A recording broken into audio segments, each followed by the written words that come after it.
Amigos, ya llegaron nuestros economistas, Marcel Claude y Alejandro Ursúa. Tengo dinero, soy el rico, sobreprecios.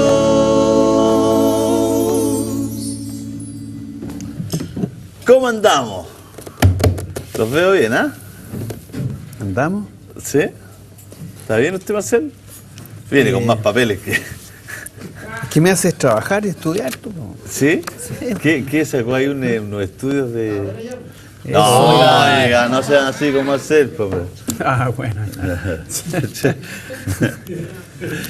No, es antecedentes sobre la economía venezolana. ¿Sí? Hay que tratar de entender por qué un dictador totalitario, un ogro, se gana las elecciones durante 4 veces. Y puede ganar las 4 más, yo creo, ¿eh? Si la salud se lo permite, Sí. yo creo que sí, pero en este caso está avanzando bien. Entonces, tratamos de entender el fenómeno, ¿no? Porque aquí tú te das cuenta que como trata la prensa y los políticos, el autoproclamado candidato a la presidencia, el señor Velasco, que ha mostrado una ignorancia superlativa en esta materia, se atrevió a decir que en estas elecciones se jugaba la democracia. Igual como en tiempos de el plebiscito del 88 se hizo en Chile, hoy día le toca a Venezuela. Es un poco pasado de revoluciones el exministro de Hacienda, bastante ignorante y ideológicamente malintencionado, porque en Venezuela hoy día existe una de las democracias más eficaces, por decirlo así. No para elegir presidente, sí. Bueno, para ¿Por qué elegir no? presidente también, pues, porque, o sea, Es que uno siempre 15... siente que la democracia siempre con el mismo presidente... bueno, ese es un problema quizás de ciertos sectores políticos, digamos, que tienden a hegemonizar en un liderazgo, en una Claro. figura, pero eso no le resta el carácter No, democrático. por eso te digo, O sea, que como que falla cuando ese... tú tienes ese- un país que ha tenido 15 el mismo modelo referéndum, quizás, pero 15 elecciones, se ha convocado a una asamblea constituyente Pinochet en Chile. decía lo mismo, acá ha habido... Bueno, pero no, Yo- perdóname, pero no por es eso lo te mismo. digo, O sea, pero por eso te a digo... nivel internacional, te digo que el Centro el- Carter en las sostiene palabras- que es la democracia más reconocida. O sea, no hay ninguna posibilidad de que se roben las elecciones, ninguna posibilidad. Tienes prensa internacional, la prensa en Venezuela está en manos de sectores antichavistas. 4 de Pero 5, recuerda que 4 también le de cerraron un 5. canal a los opositores. Bueno, le cerraron un Pero canal, más pero no fuerte. cerraron, le quitaron la concesión, que no es lo mismo, y que era una concesión pública. No puede emitir lo mismo. No, es que no es lo mismo. Cerrar un canal no es lo mismo que si tú tú tienes entregada una concesión a un canal privado y si no cumple ciertos requisitos no se la vuelve No, a pero renovar, que no es lo mismo yo sé cerrarla. hincapié en el modelo Pero democrático que puede seguir, Bueno, pero puede seguir la ideología, el sistema, el modelo, pero siempre con el mismo, una especie de caudillismo también en medio del... Evidente. Eso no le resta el carácter democrático al sistema venezolano. Cuando tú tienes 111 canales, de los cuales 61 son privados, de 5 medios escritos, 4 son antichavistas, tienes 37 radios comunitarias y canales comunitarios, y solo 13 que son públicos, claramente ahí no se puede decir que hay un predominio, un carácter autoritario del uso de los medios. Y lo más importante, tú tienes una constitución que se produce a partir de una asamblea constituyente, cosa que en Chile, y eso debería saberlo bien el señor Velasco, en Chile nunca ha habido una asamblea constituyente. Todas las constituciones en Chile son el resultado de gestas autoritarias. En este caso es el resultado en Venezuela de una asamblea constituyente convocada por el presidente Chávez para darle a Venezuela una nueva constitución. Y la historia de Chile en eso ha sido bien resuelta, porque cada vez que ha habido... No me parece que haya sido... No, la historia, no me has dejado terminar, la historia de Chile ha sido bien resuelta en eso. Cada vez que se han escrito constituciones quizás más abiertas, más escritas por el pueblo, por decirlo así, se han terminado abruptamente. Rápidamente, lo escribió hace poco Salazar, lo comentó acá, ¿no es cierto? O sea, la historia de Chile ha sido precisamente una historia que es enemiga quizás de esta apertura. Rápidamente, un golpe, una toma de cambio de constitución. O sea, duran poco esta... Ni siquiera Allende convocó a una asamblea constituyente para poder tener una constitución gestada desde la soberanía popular, Claro. que así debería ser, digamos.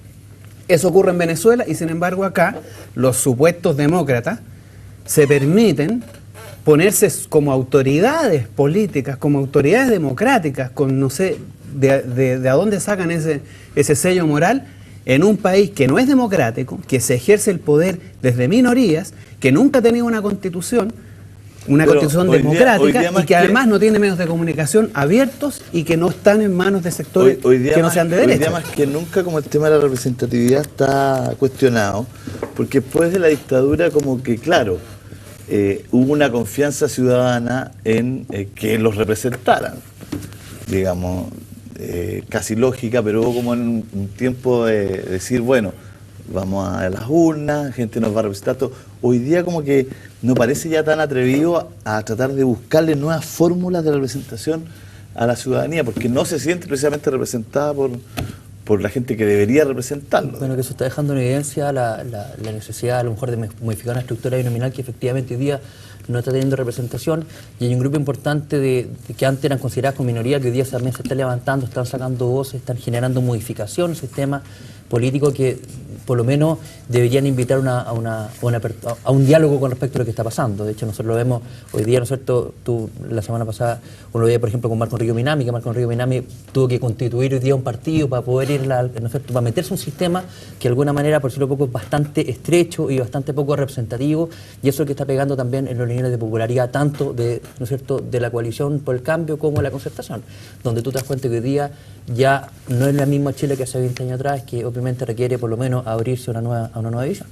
Oye, Marcel, ¿qué es lo que no conocemos de la economía venezolana? ¿Por qué los venezolanos escogen a Chávez? ¿Por qué los venezolanos de una u otra forma eligen que siga el modelo que Hugo Chávez ha puesto en su país? Vamos a ir a un corte directo, vamos a conocer un poquito en qué pie está la economía venezolana y volvemos.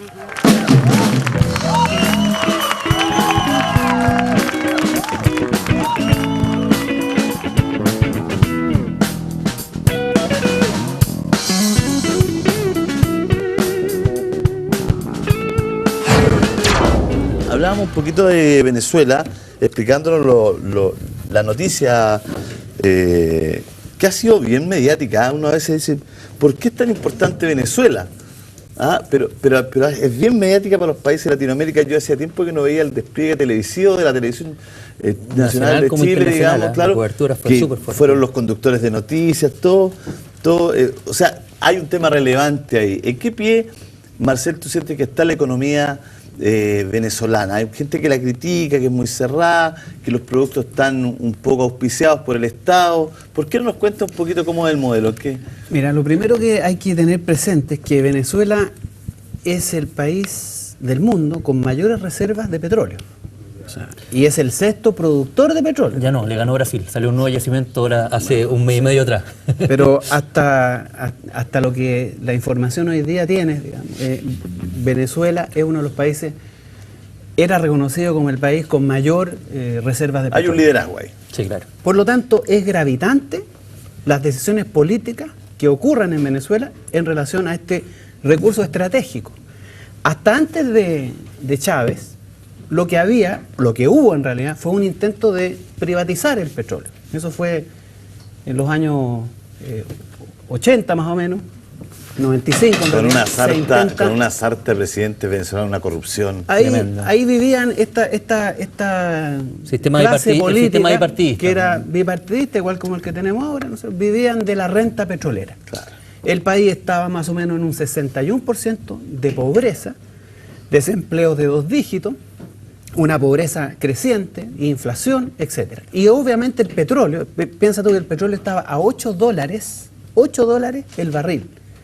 Y eso tenía que ver, entre otras cosas, con la política venezolana, porque había acordado con las empresas multinacionales tasas de royalty del 1%.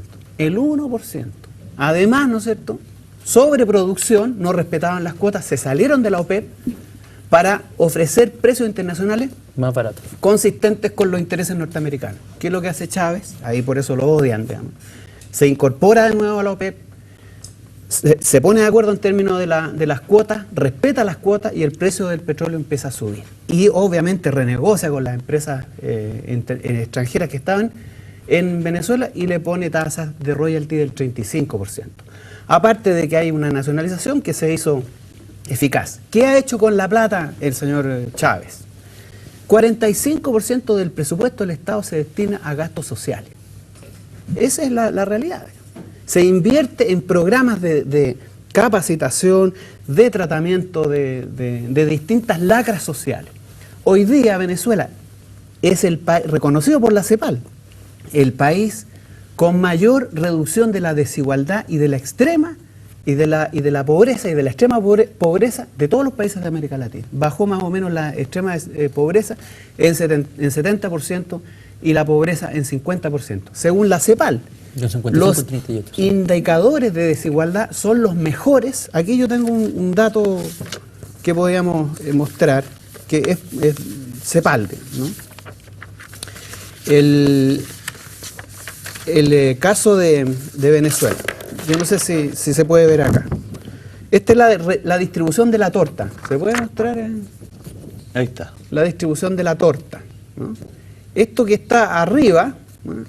Hay distintos países, están acá enumerados los países, aquí está la producción de cada país y cómo se distribuye el ingreso.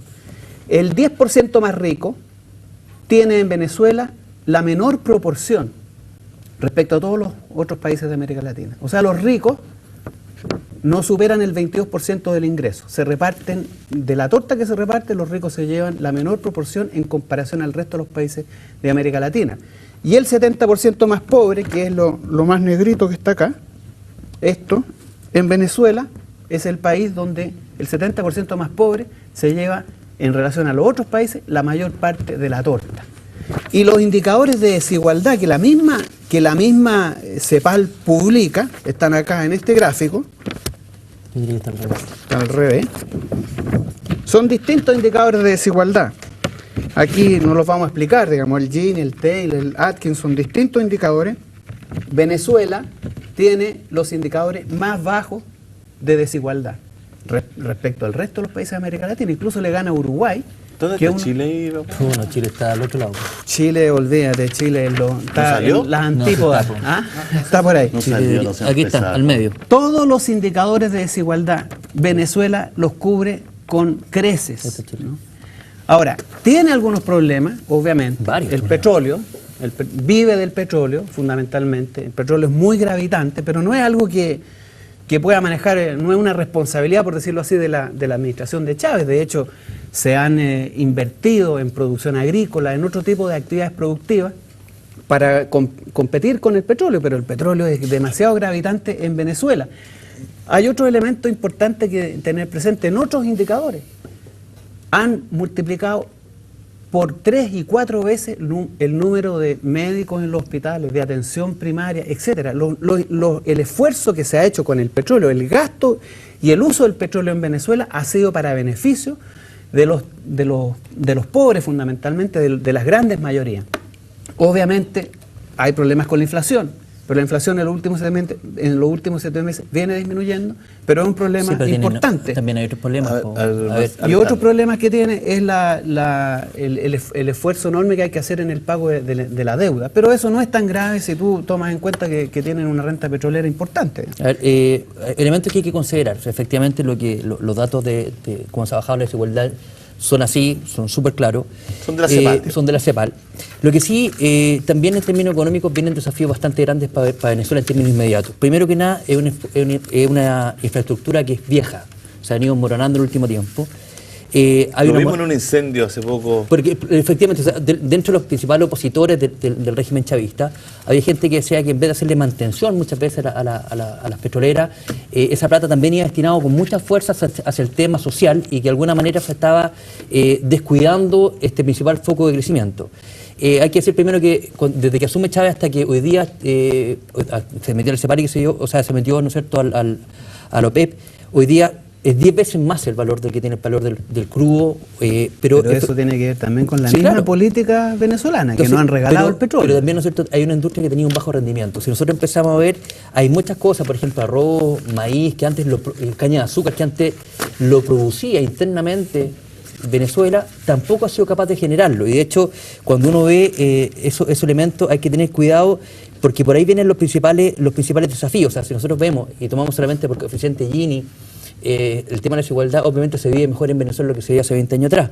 Pero también hay que tener claro que hoy día, si nosotros vemos el desarrollo que hemos tenido, ¿no es cierto?, siendo la quinta economía más importante de América Latina, también otros países productores de petróleo como Brasil y Colombia han ido acercándose importantemente a los niveles de producción, y ahora con lo que hablábamos recién de que se descubrieron nuevos lugares de producción de petróleo en Brasil, se cambia un poquito el desafío. Bueno, información que también tengo información, pues también la mía válida. Y además los brasileños han trabajado mucho la exploración. Exacto, entonces viene un tema que aquí viene el tema, cómo generar una ecuación. O sea, hoy día el desafío de la economía venezolana pasa, primero, por bajar las tasas de criminalidad y de violencia, que son altísimas, y en segundo término viene por el proceso de cómo empezamos a generar a otras áreas productivas de la economía valor agregado, que hoy día siguen siendo peligrosamente, ¿no es cierto?, ¿por qué la inflación en Venezuela de repente estaba tan disparada? Porque empezaron a meter muchas lucas desde la producción. Cuando tienes un gasto social inmediatamente fuerte, obviamente eso hace, ¿no es cierto?, al haber más dinero circulante, al haber ayuda directa, en la misma respuesta es, bueno, ¿cómo le metemos más plata a la gente al bolsillo? Bueno, pero esas políticas también hacen que también suba importantemente también los costos inflacionarios. La explicación es, primero que nada, como tú tienes que importar muchas cosas, también importa la inflación. Pero además, el dato más relevante es que tú has incorporado, en la administración de Chávez, has incorporado gente al consumo, has incrementado fuertemente la demanda, porque todo este mejoramiento en las condiciones sociales repercute necesariamente en mayor gasto. Y si no tienes una oferta que pueda satisfacer esa mayor demanda, tiende a presionar los precios. Eso obviamente es así. Ahora, el que la inflación en Venezuela sea un problema, se explica por esos factores, pero también viene disminuyendo. No es una cosa que vaya creciendo. Los últimos siete meses, la reducción de la inflación es sistemática. Entonces va a la par con un crecimiento económico. No, pero hay que tener cuidado. O sea, hoy día hay proyecciones de la baja de venta del petróleo, porque al desacelerarse la economía a nivel mundial, obviamente la demanda de los commodities, principalmente el petróleo, va a afectar. Y de hecho, el gasto del gobierno ha aumentado en los últimos 12 meses en 30% en términos reales. Y obviamente eso hace que el sector de petróleo y construcción, ¿no es cierto?, han aumentado un 5,4% del PIB.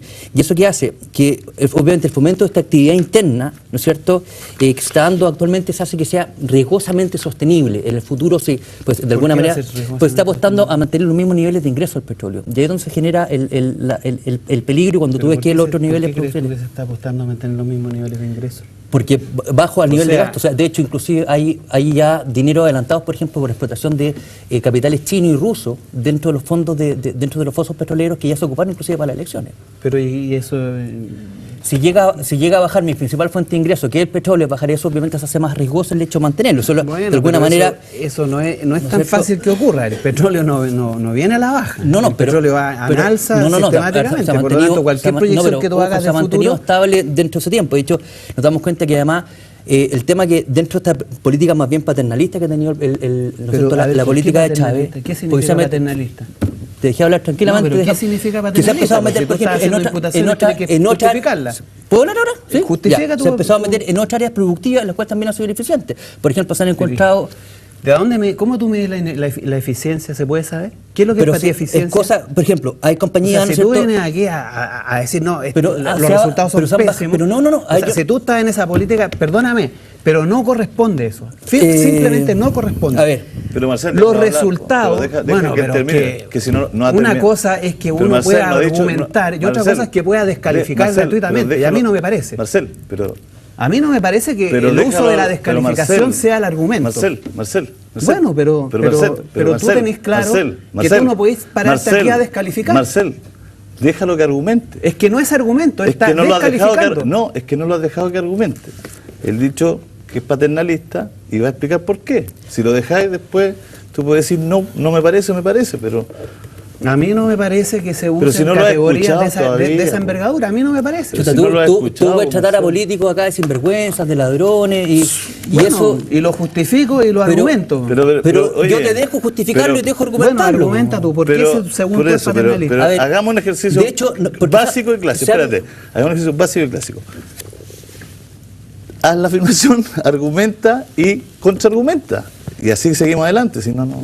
A ver, de hecho, hoy día, con este tema, con estas políticas, el gobierno de Chávez se ha metido en otras áreas, por ejemplo, en construcción, en minería, en generación, por ejemplo, de productos como la caña de azúcar, y han sido empresas que han ido bajando su nivel de producción y han sido ineficientes, al punto que han tenido que empezar a exportar productos que antes no estaban acá. ¿No es cierto? Que antes eran capaces de autosolventarse. Que antes Venezuela podía. Caña de azúcar, Ya. maíz, arroz, que eran productos que ellos de alguna manera los producían y cubrían sus necesidades básicas. Hoy día no lo han hecho. Y de hecho, las principales dicen que efectivamente ha habido un excesivo gasto interno que ha llevado también a meterse en otras áreas que antes no eran productivas, y esto se está haciendo Ya, cierto que hay, está llegando hay dos un gasto grande. posibilidades, hay dos posibilidades. O es más ineficiente ese mercado, o la gente come más arroz, come más maíz, come todo. Pero de hecho, según los datos, ¿qué es lo que ha pasado ahí? Lo que te están diciendo hoy día, que bajo esa mirada, hoy día el desafío inmediato que tiene, ¿no es cierto?, Venezuela es tratar de mejorar y acelerar otras áreas productivas que vayan más allá del petróleo. Hoy día están peligrosamente dependiendo en forma importante de lo que pasa con el petróleo. Y eso hace que, con un nivel tan alto de deuda, de gasto público, se haga peligroso el proceso de seguir funcionando. Eso es todo lo que estoy diciendo yo. O sea, a tu juicio hay que ¿Por qué el trabajar gasto público otro. va a ser, Porque principalmente, eso? ¿De dónde sacas por tú eso? ejemplo, a ver, el hecho, por ejemplo, el ejemplo que pasó en agosto, ahora cuando se quemaron los pozos de petroleros, porque de alguna manera no se han hecho las mantenciones necesarias para poder seguir haciendo buenos ¿Cómo procesos de sabes tú que explotación. no se han hecho las Bueno, las es cosa mantenciones? que tú veas también. Esas son las cosas que dice la oposición, Bueno. y tú las compras. Y tú compras lo que dice Compro lo que dice la CEPAL, no lo que dice Sí, el gobierno. cuando te La conviene. CEPAL es lo que está diciendo. Pero el pozo se quemó, Marcel, no, Bueno. no por casualidad, No, digamos, eso nadie fue la pasó oposición fumando. lo y quemó. no. Oye, pero había ahí un tema. accidentes de esa envergadura han pasado en todas partes. Sí. Cuando se hunde un petrolero, no le echan la culpa al gobierno. No, pero, cuando pero es que una cuando empresa pasó del lo Estado. en Estados Unidos, Por ejemplo, hay informaciones de Reuters, por ejemplo, un que- efecto terrible, ecológico terrible en la zona del Golfo de México, no Sí, le echaron la culpa al gobierno. pero hubo un Pero acá reconocimiento son de. fuertes los niveles de inversión Pero estatales que están espérate, ahí. es que acá hay una noticia, digamos, hubo un reconocimiento del propio gobierno de Chávez de que hay que poner más acento precisamente en las mantenciones, en la modernización o sea, hay un Pero reconocimiento eso no significa de que tú tengas que imputarle ineficiencia o una política destinada a reducir la capacidad productiva. Pero es si nadie- absolutamente pero si nadie- impensable. pero puede es haber absolutamente un mínimo de impensable. autocrítica por lo que tú Bueno, haces. sí, Marcel, pero es que yo no tú lo- no puedes pero yo no he decir- dicho que- en primer lugar, la eficiencia, tú tienes una confusión de conceptos. Sí. Tú Cuando sabes no- muy cuando no bien lo que que a ti no te gusta- la eficiencia es producir al más bajo costo. Eso es eficiencia. Ahora, cuando tú tienes un mercado que crece y no hay suficiente capacidad ni del Estado ni del sector privado para cubrirlo, ¿qué tiene que ver con la eficiencia Mira, de eso? por ejemplo, ¿Dónde está Fonden- la ineficiencia de eso? Fonden, que eran fondos, no corresponde la fondos que conceptualización eran que tú fondos del aplicas. desarrollo nacional venezolano, había absorbido aproximadamente 100.000 millones de los ingresos que vienen del petróleo, y por ejemplo se hizo una investigación en donde se cubrieron, por ejemplo, 100 infraestructuras abandonadas, semiconstruidas, fábricas de papel, fábricas de aluminio, flotas de uso sin usar, y estos proyectos aparentemente también fueron recibiendo dinero de esto. Lo que te estoy diciendo es que hay otras áreas productivas en las cuales también se fue metiendo el gobierno de Chávez que ha sido ineficiente. Eso Pero es lo que ¿por te qué estoy diciendo. ineficiente? Todavía no Porque al justifica punto tu que está argumento, llegando en donde ¿Dónde está la ineficiencia? ¿Dónde se produce O sea, a que se costos hace- más se hace altos muy- de los que se debería hace muy producirse? desagradable tratar de hablar acá. De verdad, de Bueno, verdad te lo pero es digo. que resulta desagradable que tú imputes una característica que no has sido capaz de demostrar. Te estoy No me pidiendo has- que me no me digas has por qué dejado- es no has ineficiente dejado- y no eres capaz de demostrarlo. No has dejado Demuestra hablar, dónde está la ineficiencia y tú no has sido capaz de demostrarlo. Dime por qué es ineficiente. Yo sí lo puedo Ineficiente decir. es cuando se Julio, yo produce sí lo a sigo. costos más altos Así es que los sencillo, yo costos sí lo más sigo.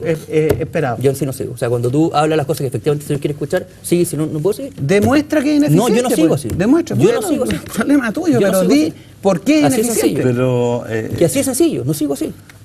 está en qué Pero punto Julio, era.